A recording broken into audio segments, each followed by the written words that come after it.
Hey everybody, how are you? This is Princetruthchaser, Paul, and I am here today interviewing Sofia Smallstorm. How are you, Sofia? Very well, thank you, Paul. I just want to let everyone know who doesn't know who you are. Can you tell them a little bit about yourself and basically how you... The reason why I had contact with you was because of the whole chemtrail situation. So can you kind of give people a little info on what you've done as far as chemtrails are concerned?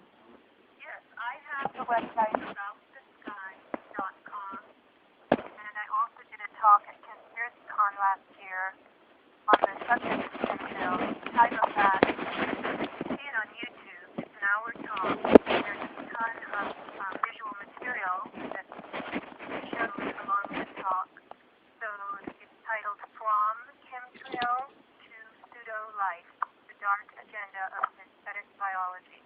But if you just type in From Chemtrails to Pseudo-Life, or even just From Chemtrails, you'll get it. Okay. And I think that's why this talk has gotten such a lot of hits, is because I lay out in that kind of a deeper, bigger picture to the chemtrail scenario, that it goes beyond weather modification. It goes into something called synthetic biology, which is the introduction of man-made materials on very small scale that are being found in our tissues and in our environment, and that these materials may actually have the capability to alter the very integral structure of living things. That's where I get the word pseudo-life.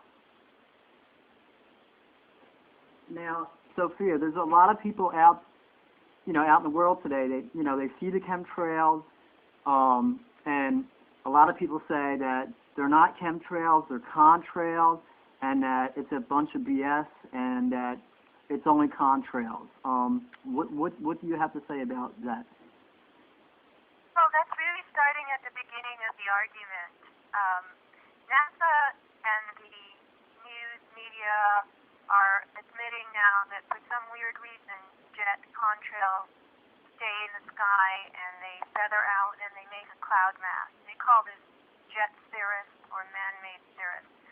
And those who have looked further into the contrail phenomenon have discovered that contrails can't linger. I explain why in the talk. I don't want to spend the time on the interview going into the details. Right. But basically, the appearance of man-made haze and artificial clouds today is really changing the nature of the sky, which is why my website is called About the Sky.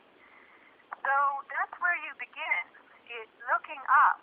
Take your eye off your iPod, your laptop, Right. cell phone, stop texting, look up in the sky. And the tragedy is that most people don't even remember what a real cloud looks like. Very true. Real clouds should be puffy, right? Very true. They come in layers as well. But I explain in the talk all about the natural cumulus, natural cirrus, natural stratus clouds. And we're not seeing a lot of that today. Now, as far as the chemtrails that are being sprayed, do you think they affect the environment as far as this? Once they, what comes up must go down. So, when they hit the soil, do you think that what effect do you think it has on the trees and other things that's actually lives off of the soil? Sorry, that lives? What did you say? The chemtrails, when they fall, with all the chemicals that are in the chemtrails, do you see that affecting the trees and nature? Well, again, we don't know what's in the chemtrails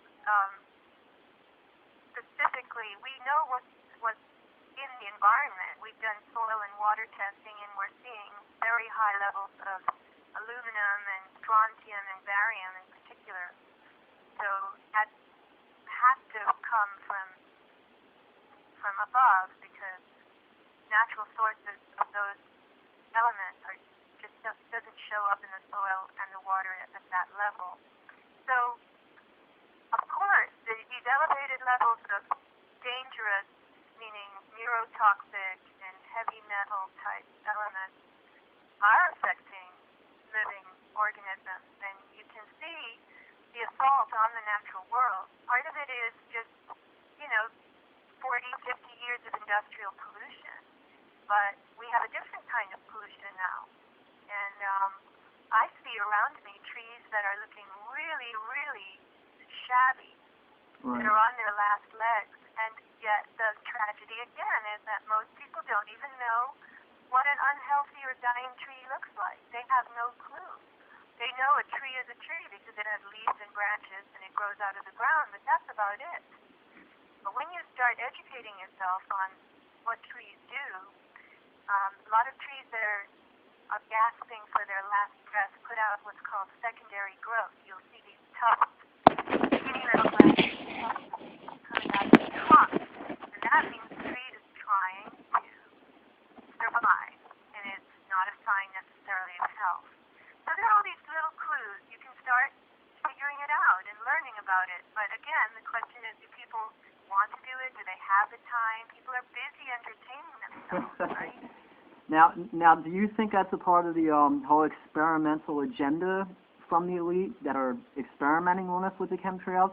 Do you think they kind of, use PlayStation 3s and the internet and all these gadget gadgets to kind of distract people from what their little experiments are, or what?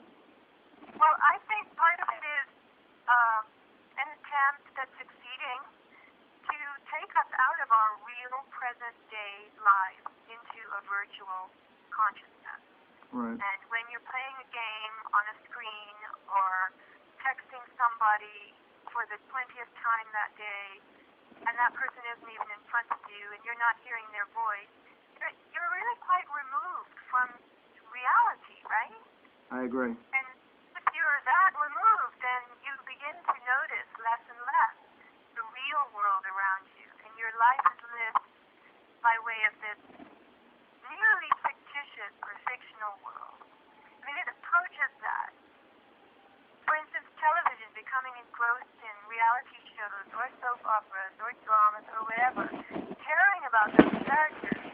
This is all an aspect of mass mind control, the changing of our psychology, Right. the changing of the nature of who we are. And that's being observed. We're under observation. We're being experimented on in many ways, ranging from extreme to mild. And we're given the opportunity, that is our opportunity to respond to these experiments. And all of that is observed. Data is being collected. Right. I think it makes a lot of sense. What advice do you have for anyone who wants to, study chemtrails and try to make a difference to stop this? Because everyone's like, well, what do we do to stop this from happening? Well, honestly, I don't think it's going to stop. I mean, it hasn't yet, and most people aren't even aware of it, and don't seem to mind. I frequently point up to the sky and I ask people what they think that line is, and they say a plane went by, and I go, yeah, but how long ago? And look at that other line, a plane went by there too, and look at what that's doing. It's making something that looks like a cloud. You think that's right? And people get alarmed, but they know that it's going to take, again, an effort on their part to find out about it. And if you try to explain in a nutshell to them what the ramifications are of man-made clouds and artificial